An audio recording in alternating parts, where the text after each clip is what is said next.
ನಮಸ್ಕಾರ, ನಾನು ನಿಮ್ಮ ಪ್ರೀತಿಯ Tara Anuradha. The wanderer who owns the world by Shri Yogi. ಈ ಪುಸ್ತಕ ಬಹುಶಃ ನನ್ನ ಸುಯೋಗ ಅನಿಸುತ್ತೆ. ಈ ಪುಸ್ತಕ ನನ್ನ ಕೈಗೆ ಬಂದಿರೋದು. ದೇಶ ಸುತ್ತುವವನು ಕೋಶ ಓದುವವನು ಅಂತೆಲ್ಲ ಹೇಳ್ತಾರೆ. ಅದೇ ದೇಶ ಸುತ್ತಾದರೂ ನೋಡು, ಕೋಶ ಓದಾದರೂ ತಿಳ್ಕೊ ಅಂತ ಹೇಳಿ ಬದುಕನ್ನು. It is my immense pleasure to read the lines which was written by Shri Yogi G. ಎಷ್ಟು ಖುಷಿ ಅನಿಸುತ್ತೆ ಅಂತಂದರೆ ಒಂದೊಂದು ಪುಟಗಳನ್ನು ಓದಬೇಕಾದ್ರೆ ಕೂಡ ನನಗೆ ಕೆಲವು ಇಂಪ್ರೆಸ್ ಆಗಿರೋ ಇದಕ್ಕೆ ಮಾರ್ಕ್ ಮಾಡಿ ಇಟ್ಕೊಂಡಿದ್ದೀನಿ. The stories we know longer question. ಅಂದರೆ ಅಷ್ಟು ಕ್ವಶನ್ಸ್ ಇರ್ತವೆ ನಮ್ಮ ತಲೆಯಲ್ಲಿ. ಅದರಲ್ಲಿ ನಮ್ಮ ತಂದೆ ತಾಯಿಗಳಿಗೆ, ಗುರುಗಳಿಗೂ, ಫ್ರೆಂಡ್ಸ್ಗೂ ಕೇಳಿ ತಿಳ್ಕೊಳ್ತೀವಿ. ಆದರೆ ಇದರಲ್ಲಿ ಎಷ್ಟು ಚೆನ್ನಾಗಿ ಹೇಗೆ ಜೀವನವನ್ನು ರೂಪಿಸ್ಕೋಬೇಕು, ಹೇಗೆ ಡೆಸ್ಟಿನಿ, ಹಿಂದಿನ ಜನ್ಮದ ಇದು ಹೇಗೆ ನಮಗೆ ಫಾಲೋ ಆಗಿರುತ್ತೆ, ನಮ್ಮ ಕರ್ಮಗಳು ಹೇಗೆ ಹಿಂದಿನ ಜನ್ಮದು ಕೂಡ ಹೇಗೆ ಬಂದಿರುತ್ತೆ, ಮತ್ತು ಅಲ್ಲಿಂದು ಇಲ್ಲಿಂದು ಏನು ಸಂಬಂಧ, ಇದರೆಲ್ಲ ಎಷ್ಟು ಚೆನ್ನಾಗಿ ಹೇಳಿದ್ದಾರೆ ಅಂತಂದರೆ ನಮಗೆ ನಮ್ಮ ಜೀವನದಲ್ಲಿ ಒಂದೊಂದು ಸತಿ ನಮ್ಗೆ ಬೇಕು ಅಂದ್ರೆ ಬೇಡ ಅಂದರೂ ಕೂಡ ಕೆಲವು ಡೇಂಜರಸ್ ಸಿಚುಯೇಷನ್ಸ್ಗಳು ನಾವು ಫೇಸ್ ಮಾಡಲೇಬೇಕಾಗುತ್ತೆ. ಅದನ್ನು ಹೇಗೆ ಫೇಸ್ ಮಾಡ್ತೀವಿ, ಹೇಗೆ ಅದನ್ನು ದಾಟಿ ಬರ್ತೀವಿ, ಹೇಗೆ ನಾವು ಅದನ್ನು ಫುಲ್ ಸ್ಟಾಪ್ ಇಟ್ಟು ಬರ್ತೀವಿ ಅನ್ನೋದ್ರ ಬಗ್ಗೆ.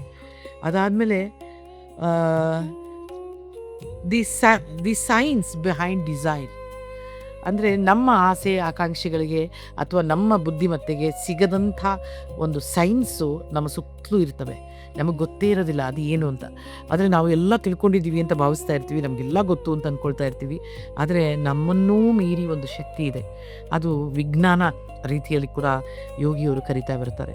The architecture of spirit, engineering the secret. ನಮ್ಮ ದೇಹವೇ ಒಂದು ಆರ್ಕಿಟೆಕ್ಚರಲ್ ಅಂತ ತಿಳ್ಕೊಂಡ್ರೆ, ಅಂದರೆ ನಾವು ಬಿಲ್ಡಿಂಗ್ಗಳನ್ನು, ಹೊಸ ಹೊಸ ಕಟ್ಟಡಗಳನ್ನು, ಬ್ಯೂಟಿಫುಲ್ ದೇವಸ್ಥಾನವನ್ನು, ಅಥವಾ ನಮಗೆ ಊಹೆಗೂ ಸಿಕ್ಕದ ಒಂದು ಆರ್ಕಿಟೆಕ್ಚರ್ಗಳನ್ನೆಲ್ಲ ನೋಡ್ಬೇಕಾದ್ರೆ ಯಪ್ಪ ಹಿಂಗೆ ಮಾಡಿರ್ಬೋದು. ಈ ದೇವಾಲಯಗಳಲ್ಲಿ ನಾದಸ್ವರಗಳು ಬರುವಂಥದ್ದು, ಸಂಗೀತ ಸ್ವರಗಳು ಬರುವಂಥದ್ದು, ಎಲ್ಲಿಯೋ ಸೂರ್ಯಕಿರಣ ನೇರವಾಗಿ ದೇವರಿಗೆ ಟಚ್ ಆಗುವಂಥದ್ದು, ಇಂಥವೆಲ್ಲ ನೋಡುವಾಗ ನಮಗೆ ಆರ್ಕಿಟೆಕ್ಚರ್ ಬಗ್ಗೆ, ಆ ಶಿಲ್ಪಿಯ ಬಗ್ಗೆ ನಮಗೆ ಎಷ್ಟು ಆಶ್ಚರ್ಯ ಆಗುತ್ತೆ.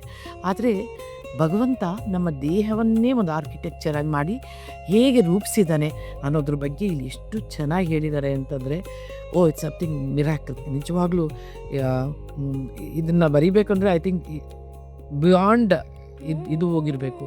ಆಮೇಲೆ ಲಾಸ್ಟ್ ನನಗೆ ತುಂಬ ಇಷ್ಟ ಆಗಿದ್ದು the seed of memory. Memories ನಮ್ಮನ್ನು ಇಟ್ಕೊಡುತ್ತೆ, ಹೇಗೆ ನಮ್ಮನ್ನು ಒಂಥರ ಬೆಚ್ಚನ ಫೀಲಿಂಗ್ ಕೊಡುತ್ತೆ, ಒಂದು ಸತಿ ಬೆದರಿಕೆ ಫೀಲಿಂಗ್ ಕೊಡುತ್ತೆ, ಒಂದು ಸತಿ ಗಿಲ್ಟಿ ಫೀಲಿಂಗ್ ಕೊಡುತ್ತೆ, ಒಂದೊಂದು ಸತಿ ಖುಷಿಯಾದ ಫೀಲಿಂಗ್ ಕೊಡುತ್ತೆ, ಒಂದು ನೆಮ್ಮದಿಯಾದ ಫೀಲಿಂಗ್ ಕೊಡುತ್ತೆ. ಈ ಥರದ ಮೆಮೊರಿಗಳಲ್ಲಿ ಹೇಗೆ ನಾವು ಬದುಕ್ತಿದ್ದೀವಿ ಅಂತ ಹೇಳಿ. ಇದೆಲ್ಲದಕ್ಕಿಂತ ಹೆಚ್ಚಾಗಿ ಈ ಪುಸ್ತಕದ ಬಗ್ಗೆಯೇ ನನಗೆ ಎಷ್ಟು ಅಭಿಮಾನ ಬಂತು ಅಂತಂದರೆ, the wanderer who owns the world. ದೇಶವನ್ನು ಸುತ್ತಿ, ಪ್ರಪಂಚವನ್ನು ಸುತ್ತಿ, ಎಲ್ಲ ಮೂಲೆಗಳಲ್ಲಿಯೂ ಹೋಗಿ ಇದನ್ನು ಅರ್ಥಕೊಂಡು ಎಲ್ಲ ಇದರಲ್ಲಿಯೂ ಕೂಡ ಹೇಗೆ ಮನುಷ್ಯ ಬದುಕಬೇಕು, ಹೇಗೆ ಜೀವನವನ್ನು ರೂಪಿಸ್ಕೋಬೇಕು, ಹೇಗೆ ನಿಜವಾದ ಕಾಲಹರಣ ಮಾಡ್ತಿದ್ದಾನೆ ಮನುಷ್ಯ, ಹೇಗೆ ತನ್ನ ಬದುಕನ್ನು ರೂಪಿಸ್ಕೊಳ್ಬೇಕು ಅನ್ನೋದು ಎಷ್ಟು ಚೆನ್ನಾಗಿ ಹೇಳಿದ್ದಾರೆ ಅಂದರೆ, ಯೋಗಿರವರಿಗೆ ಅನಂತ ಧನ್ಯವಾದಗಳು.